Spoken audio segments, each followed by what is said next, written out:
Om Tat Sat, Shri Guru Pyo Namaha.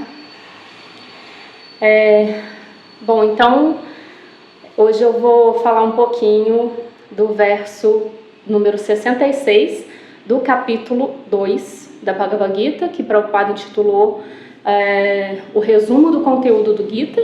Então já está lá no final desse capítulo, né, que é o 66. Vou fazer a leitura então do sânscrito. Om Namo Bhagavate Vasudevaya. Om Namo Bhagavate Vasudevaya. Om Namo Bhagavate Vasudevaya. Nasti buddhirayuktasya nacha yuktasya bhavana nacha bhavayatah shantir ashantasya kutar sukham. Na asti, a tradução palavra por palavra, não pode haver. Buddhi, inteligência transcendental. A yuktasya, de quem não está vinculado à consciência de Krishna. Na, não, cha, e, a yuktasya, da pessoa carente de consciência de Krishna. Bhavana, mente fixa na felicidade. Na, não, cha, e, a bhavayatar, da pessoa que não está fixa. Shantir, paz. A shantasya, do não pacífico. Kutar, onde está. Sukham, felicidade. Tradução e significado dado por Srila Prabhupada. Então a tradução do verso é a seguinte: quem não está vinculado ao Supremo em consciência de Krishna não pode ter inteligência transcendental nem mente estável, sem as quais não há possibilidade de paz. E como pode haver alguma felicidade sem paz? Comentário: se a pessoa não está em consciência de Krishna, não há possibilidade de paz. Assim confirma-se no 5º capítulo, 5.29, que quando alguém entende que Krishna é o único desfrutador de todos os bons resultados advindos dos sacrifícios e penitências, que ele é o proprietário de todas as manifestações universais e que ele é o verdadeiro amigo de todas as entidades vivas, somente então é que se pode ter verdadeira paz. Logo, se a pessoa não for consciente de Krishna, somente não pode ter uma meta final. A perturbação deve-se à falta de um objetivo último. E quando se sabe que Krishna é o desfrutador e proprietário de tudo e o amigo de todos, então é possível, com uma mente estável, conseguir paz. Portanto, alguém cuja ocupação não tem relação com Krishna, de certo vive aflito, e sem achar paz, por mais que ele simule uma vida pacífica e com progresso espiritual. A consciência de Krishna é uma condição pacífica que se manifesta espontaneamente e que só pode ser alcançada na relação com Krishna. Então agora eu vou oferecer as minhas reverências para os meus mestres espirituais. Om Agyanati Mirandasya Gyanam Janam Shalakaya Chakshur Militam Yena Tasmai Shri Gurave Namaha. Namam Vishnu Padaya Krishna Prishtai Bhutale Shrimate Japataka Swami Tinamine. Namacharya Padaya Nitai Kripa Pradayane Gora Gathada Madaya Nagaragra Matarine. Namam Vishnu Padaya Krishna Prishtai Bhutale Shrimate Bhaktivedanta Swami Tinamine. Namaste Sarasvati Devi Gauravani Pracharine Nirvishesha Sunyavadi Paschatyada Shatarine. Vanchakalpatarubhyascha Kripa Sindhu Bhyayava Chapatitanam Pavanebhyo Vaishnavebhyo Namo Namaha. Jai Shri Krishna Chaitanya Prabhu Nityananda Shri Advaita Gadadhara Shri Vasadi Gaura Bhakta Vrinda. Hare Krishna Krishna Krishna Hare Hare Hare Rama Rama Rama Hare Hare. Mukam Karoti Vachalam Pangum Nam Gayate Girim Yat Kripatamaham Vande Shri Gurum Dinataranam. Quem não está vinculado ao Supremo em consciência de Krishna não pode ter inteligência transcendental nem mente estável, sem as quais não há possibilidade de paz. E como pode haver alguma felicidade sem paz? Então esse verso ele é muito interessante por ele pegar nesse ponto da felicidade e da paz, né? As pessoas, é natural, todo mundo quer felicidade, todo mundo quer ser feliz.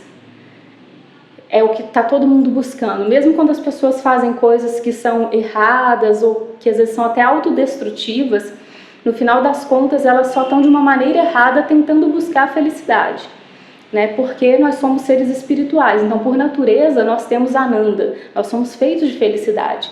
Quando a gente não encontra essa felicidade, a gente vê que tem alguma coisa errada. E aí então a gente começa a buscar por isso. O problema não é buscar por isso. Isso é normal, é saudável inclusive, a gente deve fazer isso. O problema é a gente buscar isso da maneira errada e nos lugares errados. Isso é o verdadeiro problema. Então, aqui, Prabhupada, Krishna está colocando um ponto, né, que a gente busca a felicidade, mas para a gente ter felicidade, a gente precisa ter paz. E esse é um ponto muito importante, porque a paz é algo que está faltando dentro da gente mesmo, e aí o que dirá então das nossas relações com as outras pessoas, com o meio ambiente, né? A gente está sempre em guerra com a natureza através das nossas atitudes destrutivas, com o ambiente. Kali Yuga, né, um dos sintomas é que as pessoas são muito irritáveis, né? Você vê que é difícil hoje em dia ter uma discussão saudável. Normalmente as pessoas logo já se irritam e já começa alguma briga, as pessoas têm um jeito muito áspero de falar muitas vezes. Então, tá tudo mostrando muito que existe uma falta de paz no mundo. E sem paz não tem como ter felicidade. Porque o que é, quando não tem paz, o que acontece? Tem ansiedade, tem medo, tem conflito, e não tem como você ser feliz com essas coisas. Se a gente está ansioso, pensando o que vai acontecer amanhã, se a gente está numa situação totalmente incerta, se a gente está correndo um perigo, como que a gente vai ser feliz numa situação dessa? E aí a gente tem que pensar o seguinte: nós estamos vivendo no mundo material. E o mundo material, uma característica dele é que é tudo muito incerto. E a gente não sabe o que vai acontecer no segundo seguinte. A gente não sabe, eu não sei nem se vou conseguir chegar no final dessa palestra. Pode acontecer alguma coisa comigo antes disso. E aí, eu posso ter um troço aqui, a minha saúde eu posso estar com um problema, eu nem sei. Pode acontecer alguma coisa, pode cair um raio ou uma bomba aqui na minha casa. Ou, enfim, sei lá, tantas coisas podem acontecer.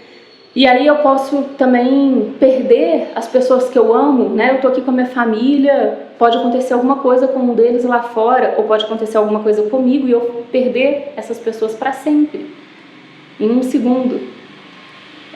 Ou seja, tantas coisas podem dar errado nesse mundo, que como que a gente vai ter paz? Então, se a gente tiver esperando qualquer tipo de estabilidade ou de circunstâncias favoráveis nesse mundo para ter paz e para ser feliz, a gente está com um problema que a gente não vai conseguir resolver.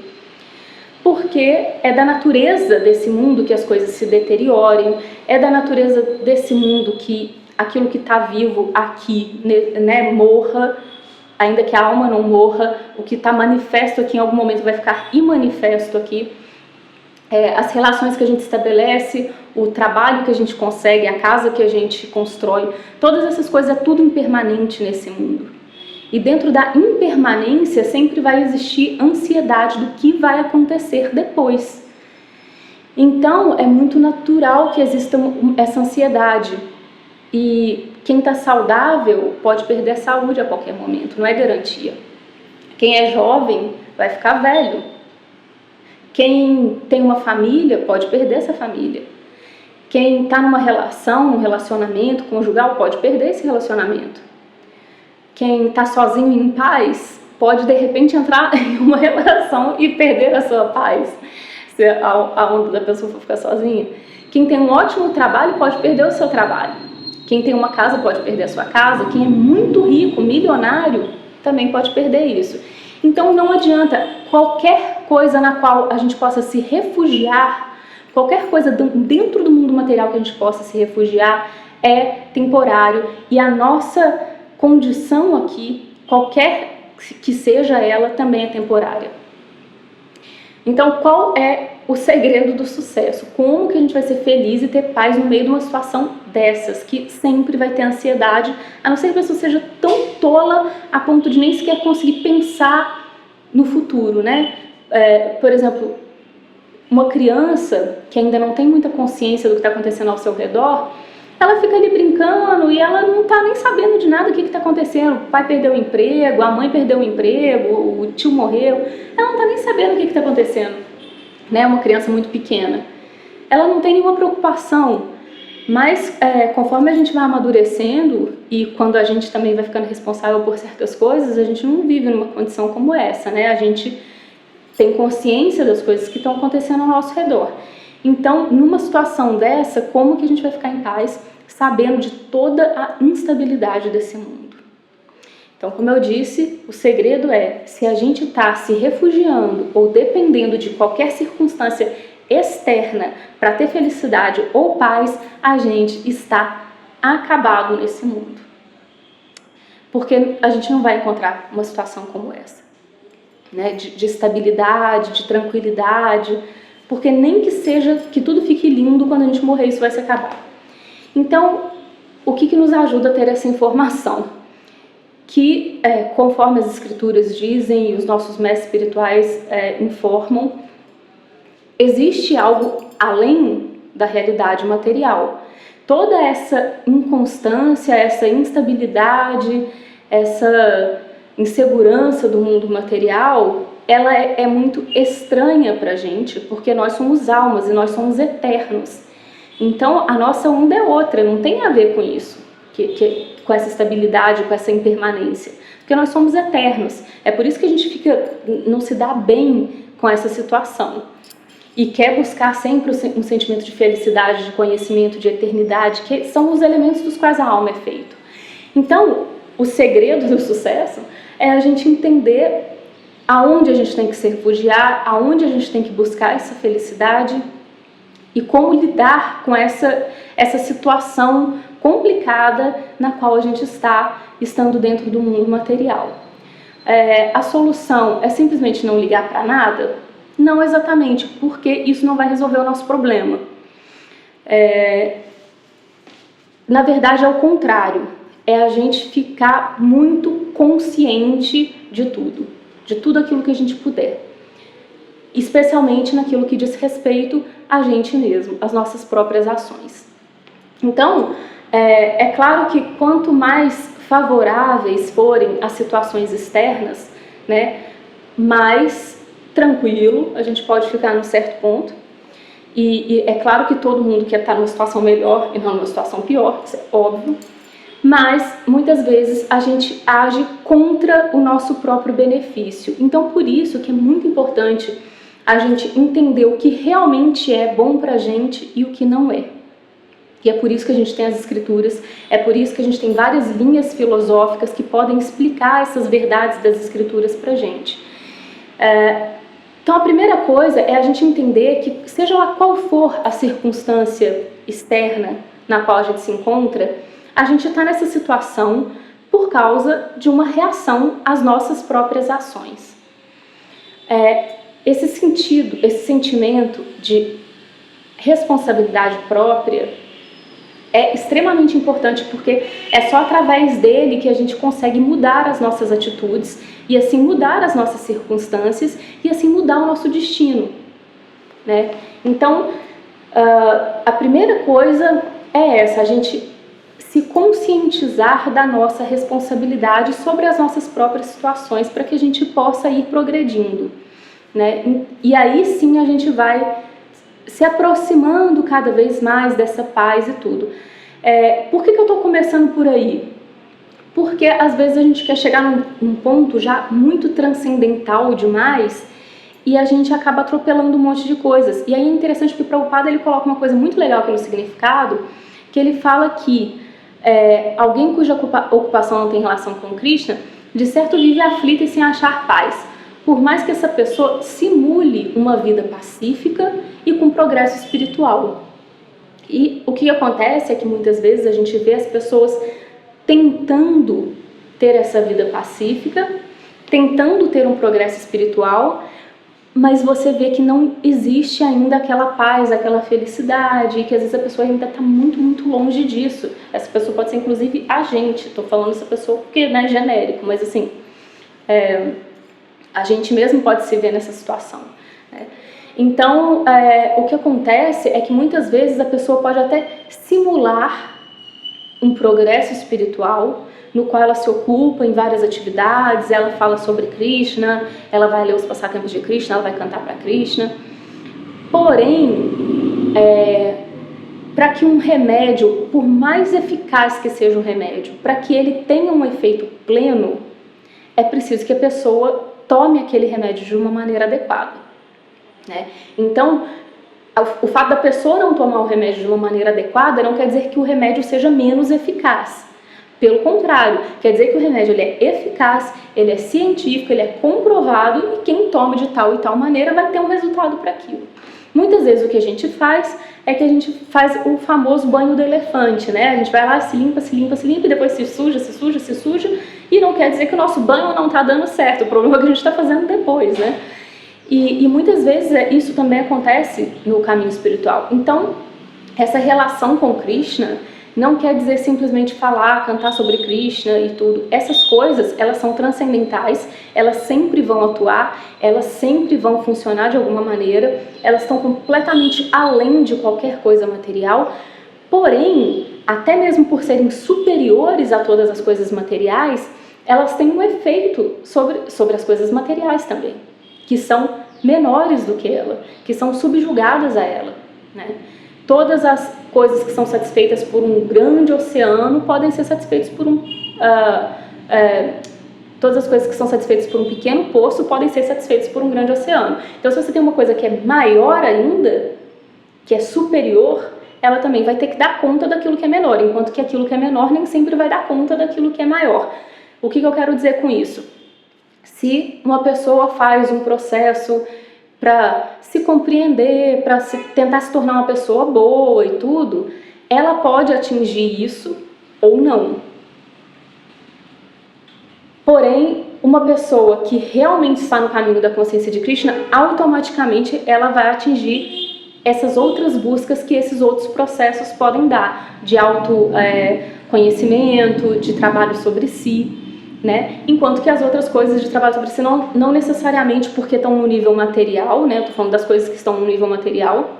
Se você busca uma forma material de se conhecer, de se trabalhar, de se melhorar, pode ser que você consiga, pode ser que não, porque você vai ter um âmbito que ele é um pouco ainda restrito de conhecimento e, portanto, de atuação. Agora, se você tem um conhecimento espiritual e você está realmente nessa conexão com Krishna, você vai satisfazer essas coisas que você conseguiria através dessas ferramentas materiais e ainda vai muito além. Agora, não tem como você ir muito além e se tornar super transcendental e estar totalmente conectado com Krishna numa vida espiritual bombante e não ter conseguido essa outra coisinha menor, que é se tornar uma pessoa melhor, por exemplo, se conhecer.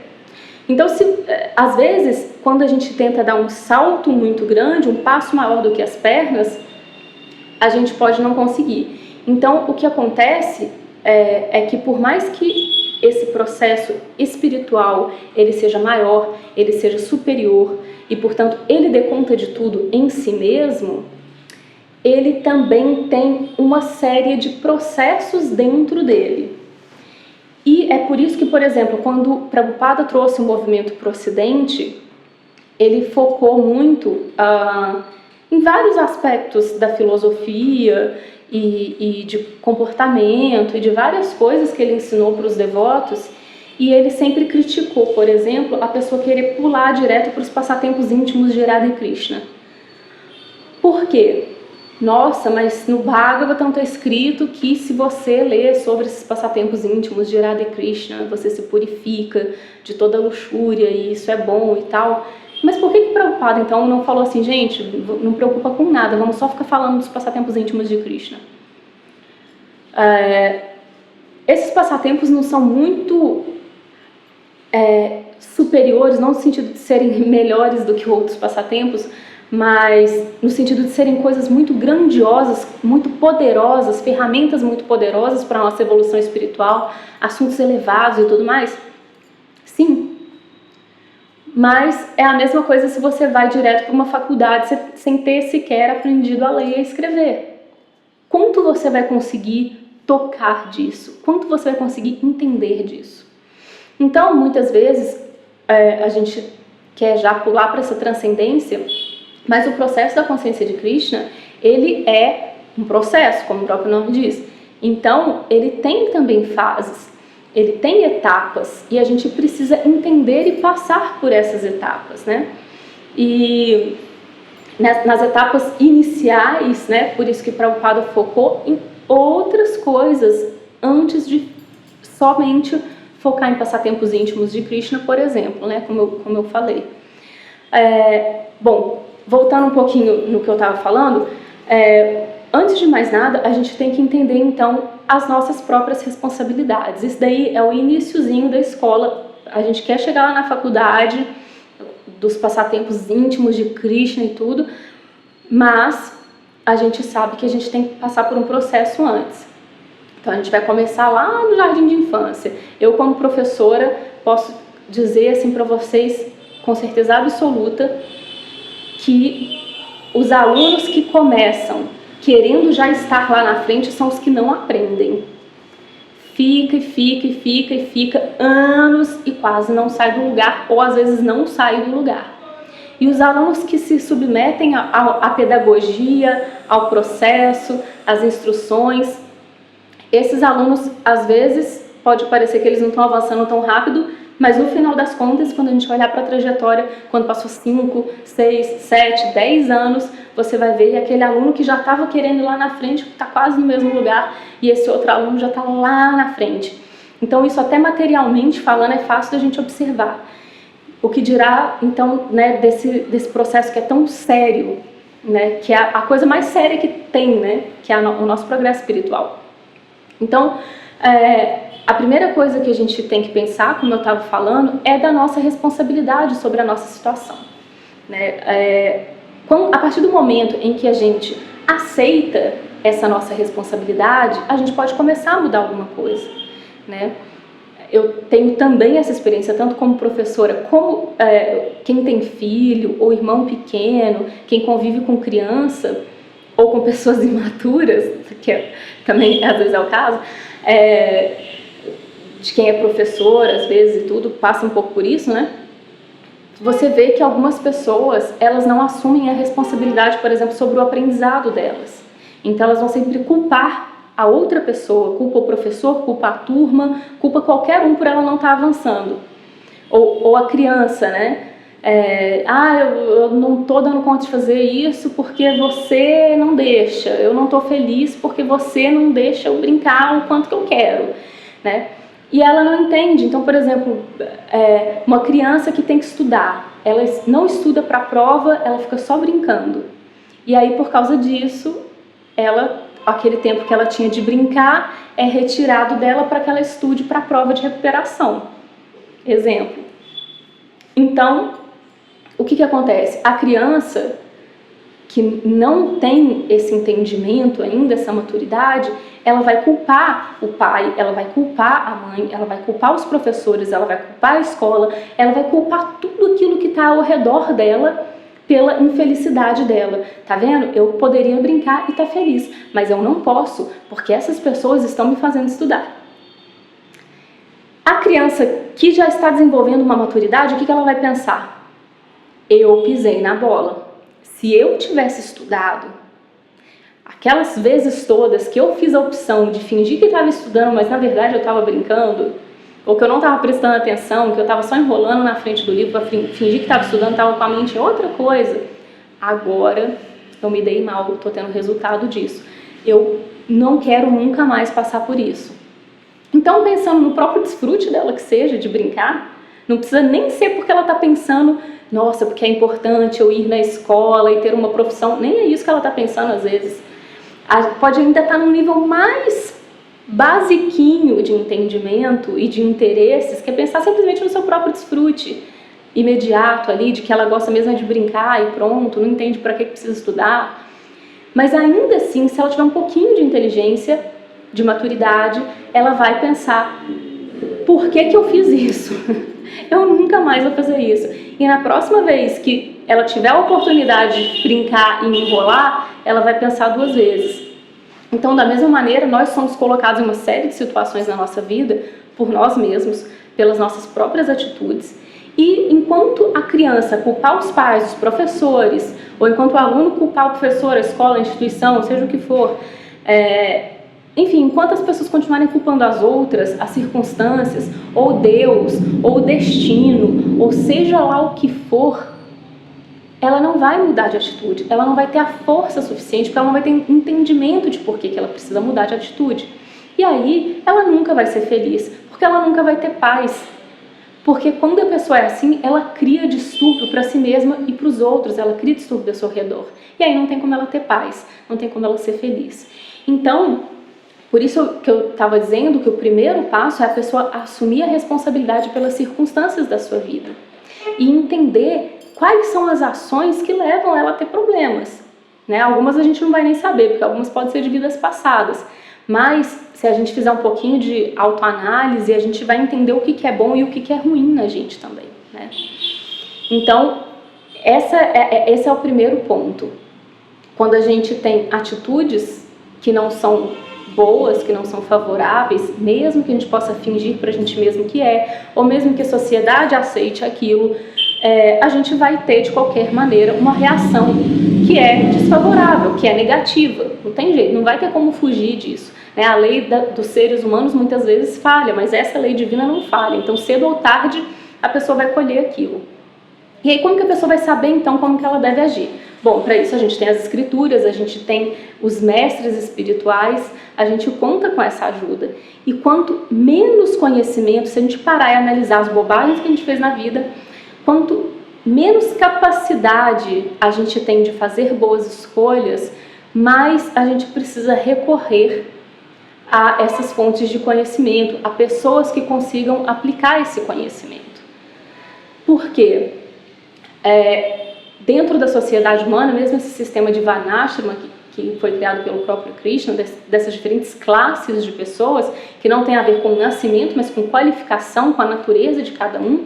Por que os Shudras, por exemplo, nunca tiveram muita liberdade dentro desse sistema? Eles tinham moradia, alimentação, proteção, mas eles não recebiam, por exemplo, um dinheiro com o qual eles poderiam ir lá fazer o que eles quisessem. Por quê? Porque é igual você dar uma faca na mão de uma criança.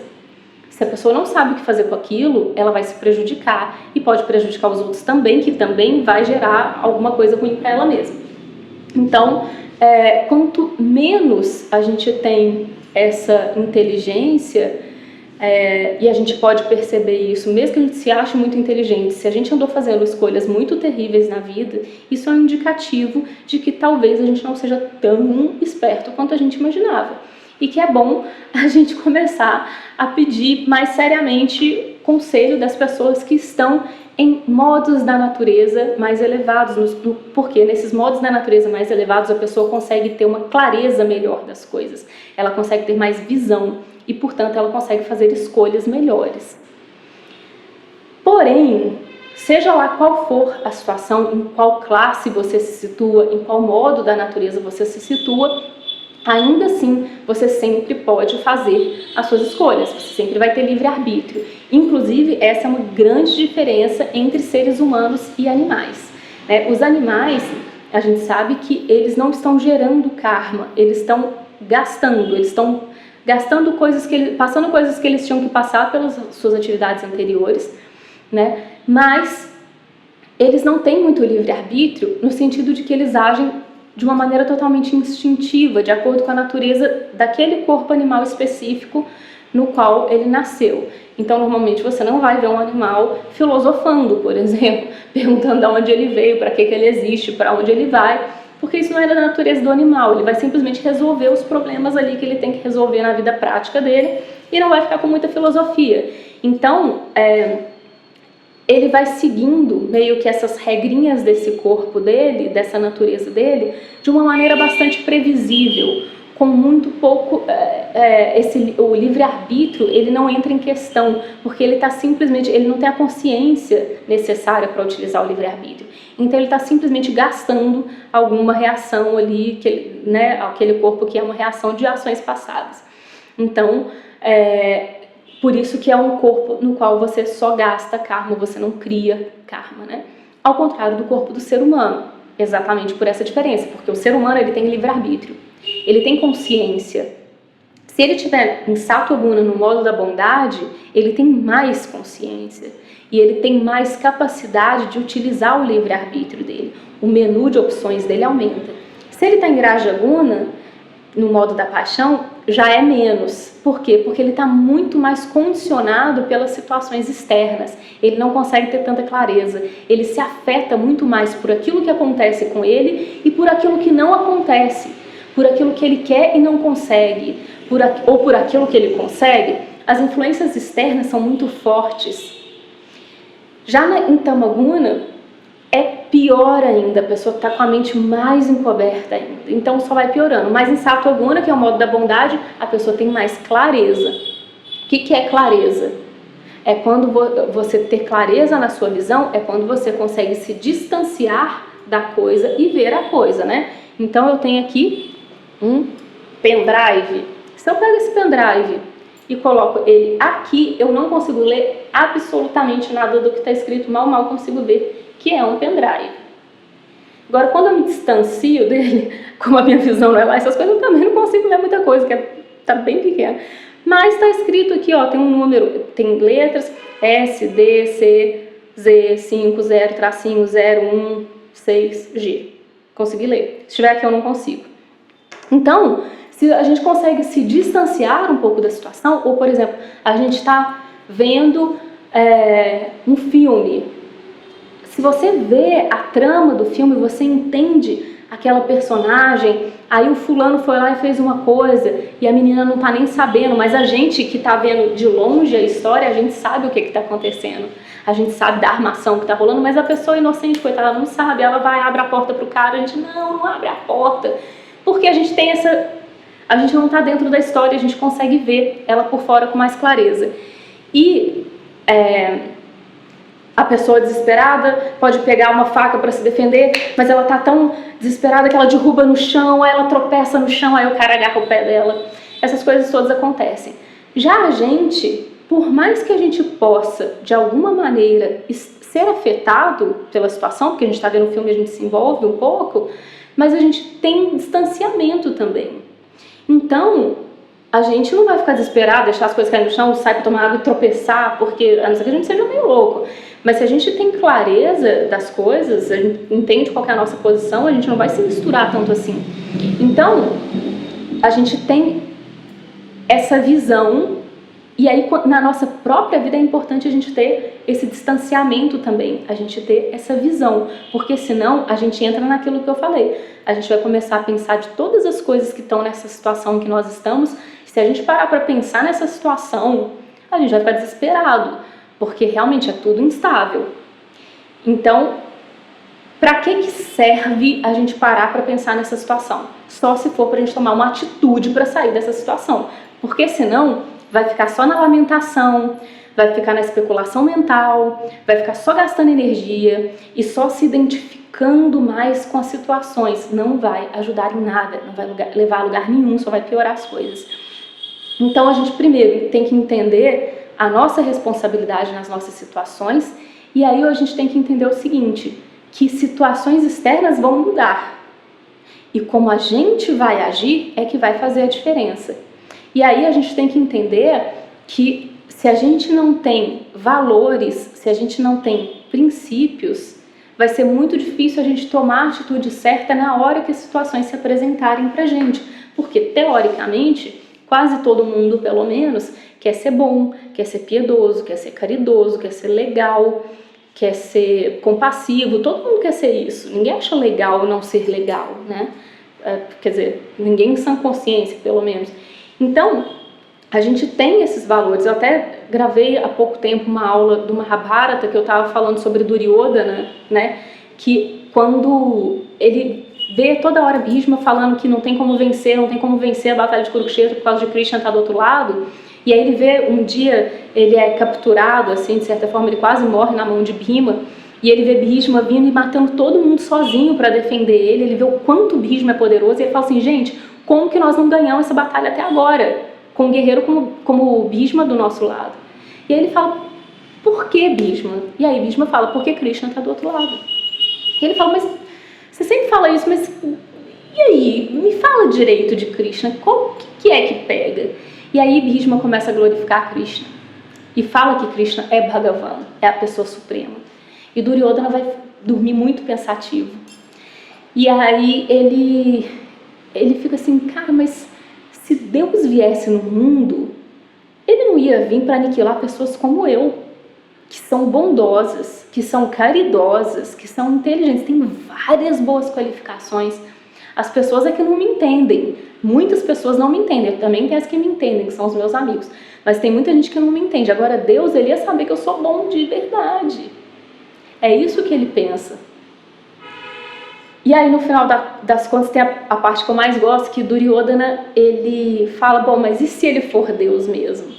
E aí ele vai sem ninguém ver ali na calada da noite, mentalmente, ali sem ninguém perto, sem Krishna estar ali presente. Ele presta reverências para Krishna, e nesse processo de ficar pensando em Krishna, de prestar reverências para ele sente uma paz muito grande, como há muito tempo na vida dele ele não sentia. Só que no final das contas, ele resolve voltar para a batalha. E fala, não, vamos ganhar esse negócio aqui. E aí, bom, aí todos os problemas dele continuam, toda a ansiedade dele continua. Mas é interessante porque a gente sempre vai querer ser bom e como a gente não é doido, a gente tem justificativa para as nossas ações, a gente vai entender que assim, não, mas eu só fiz isso por causa daquilo. Não é porque eu sou mal, eu tive um motivo.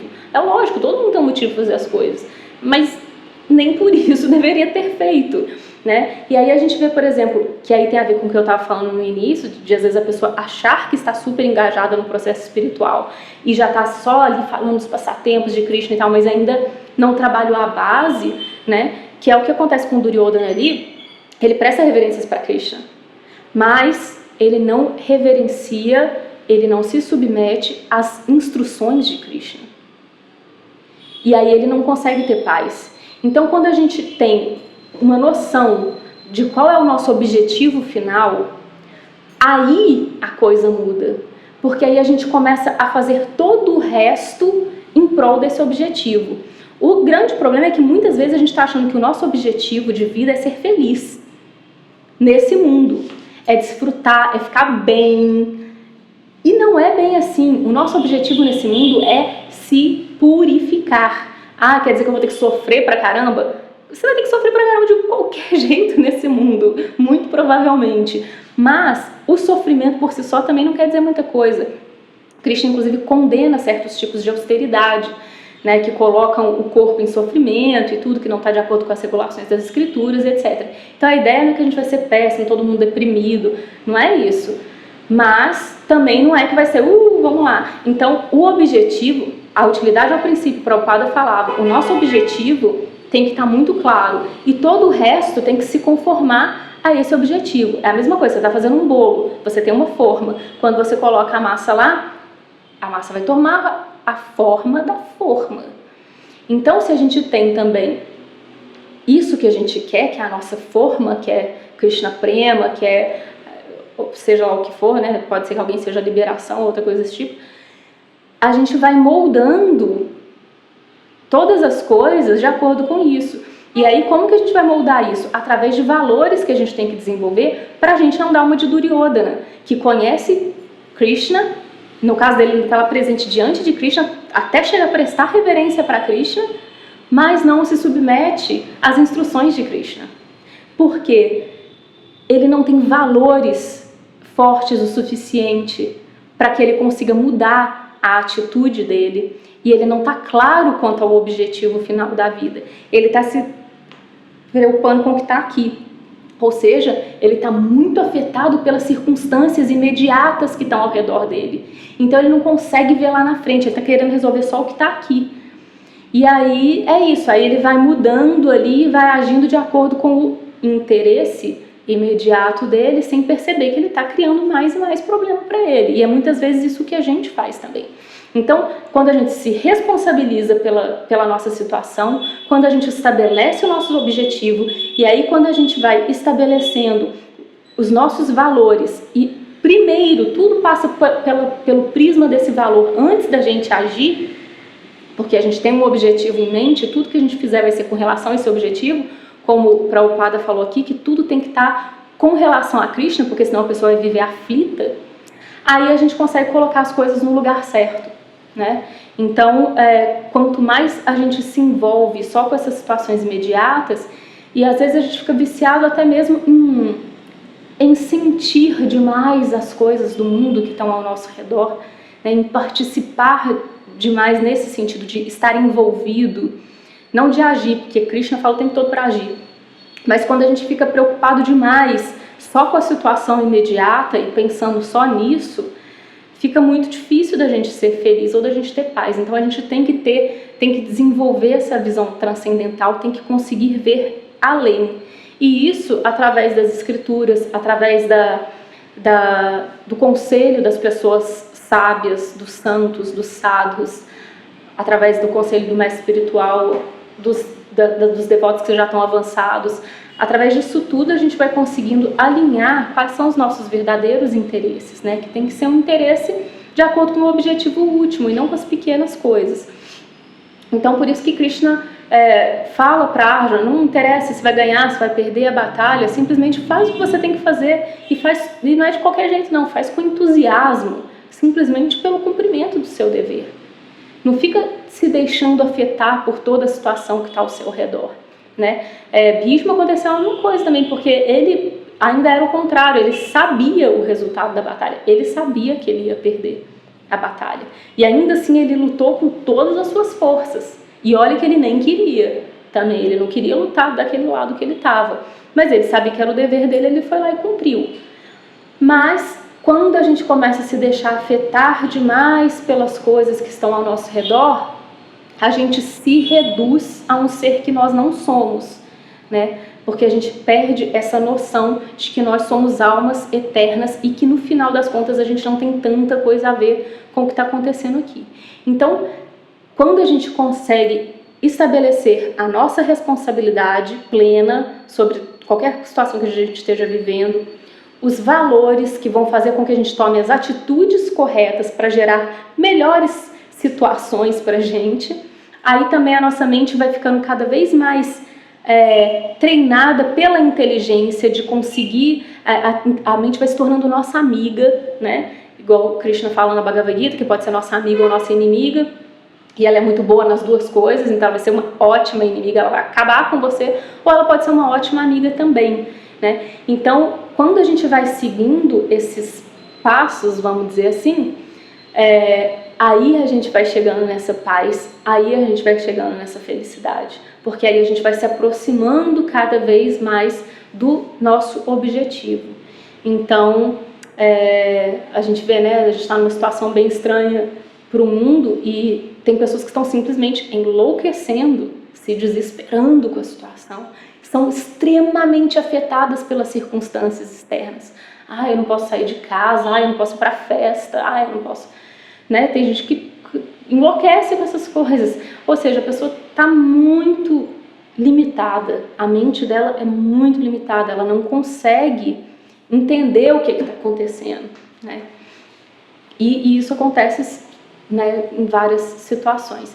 Então, a ideia é que a gente consiga entender que assim, estamos aqui rapidamente de passagem, vivendo esses personagens, não somos nada disso, isso aqui é super passageiro, e assim, a gente está nessa situação porque a gente escolheu, então assim, vamos focar no que tem que focar, vamos aproveitar qualquer circunstância. O legal é que se você está trabalhando num aprimoramento de si mesmo, nesses valores, nessas atitudes corretas, e colocando isso com relação a Krishna, e a você enquanto aquilo que você realmente é, que é uma alma eterna, qualquer circunstância que é desfavorável externamente, ela se torna favorável, que você vai conseguir usar para uma coisa que vale a pena, né? Agora, por outro lado, a pessoa que não tem essa inteligência, que ela está preocupada só com o seu desfrute, se ela tiver uma circunstância super favorável ao redor dela, ela vai pegar isso e vai utilizar com a mente descontrolada, com os sentidos descontrolados, e vai tornar uma coisa que era boa, que era positiva, ela vai ter um resultado ruim. Ela vai estar só gastando o karma bom dela, criando karma ruim e ficando em mais ansiedade ainda através das ações que ela vai realizar. Então, por isso que a pessoa tem que buscar ter essa mente estável, tem que olhar para dentro, se voltar para dentro e buscar essa satisfação interna e não ficar dependendo tanto das coisas externas.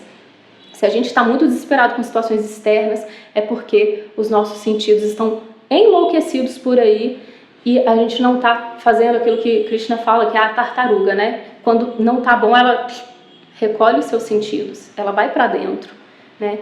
Se a gente tem essa consciência, a gente consegue transformar tudo ao nosso redor em positivo. Só para finalizar, eu estava assistindo uma aula esses dias muito boa, diga-se de passagem, de Bhanu Swami, que ele estava contando uma história de dois irmãos, eram gêmeos, nasceram na mesma hora, no mesmo lugar, na mesma família, tiveram a mesma criação, e uma repórter ficou um pouco impressionada com a história de vida deles e foi fazer uma reportagem com eles, porque um estava na cadeia, cumprindo pena por alguma coisa que tinha feito muito errado, ia ficar anos lá, e o outro era uma pessoa com uma família, com um bom trabalho, vivendo uma vida legal, fazia trabalho para a comunidade, para ajudar e tal, não sei o quê. E aí quando ela perguntou para o número 1 ali da cadeia por que ele tinha chegado àquela situação e tudo, ele contou toda a história de vida, que ele não tinha pai, que ele não conheceu o pai dele, que ele vivia num lugar muito pobre, que as pessoas todas estavam envolvidas com drogas, que ele não tinha atenção da mãe, que tudo era muito ruim, todo mundo ali também no bairro ali era tudo marginal, e ele acabou fazendo isso também, virando isso. E aí quando ela foi perguntar para o outro irmão, ele descreveu a mesma coisa, que ele não conheceu o pai, que a mãe não estava nunca com eles para criar, e que eles viviam num lugar muito terrível, cheio de marginais, e não sei o que ele via aquelas pessoas e aquilo tudo, que ele falou assim, gente, isso é intolerável, eu não quero isso para mim, eu vou estudar muito, eu vou trabalhar muito e eu vou conseguir sair dessa situação e ainda ajudar as pessoas que eu puder. Então, todos eles tinham o mesmo karma, os dois tinham o mesmo karma nesse sentido, de que eles foram colocados na mesma situação, eles estavam na mesma circunstância externamente falando, as circunstâncias eram as mesmas, mas internamente as decisões foram diferentes, né? Um decidiu entrar com a cara no negócio e o outro foi por um outro caminho, do aprimoramento, de não só desfrutar, mas de pensar em algo que estava além, em algo que estava lá na frente, né? Então, se ele fosse simplesmente se deixar influenciar pelas circunstâncias externas de uma maneira negativa, ele ia ter tido o mesmo destino que o irmão e a maioria das pessoas ali. Então ele fez exatamente o contrário, né? Então muitas vezes a situação externa, como eu falei, se a pessoa for inteligente, isso pode na verdade ajudar. E acabou de acabar a luz aqui, imagino que esteja tudo escuro para vocês, então eu vou finalizando. Muito obrigada pela atenção, Hare Krishna.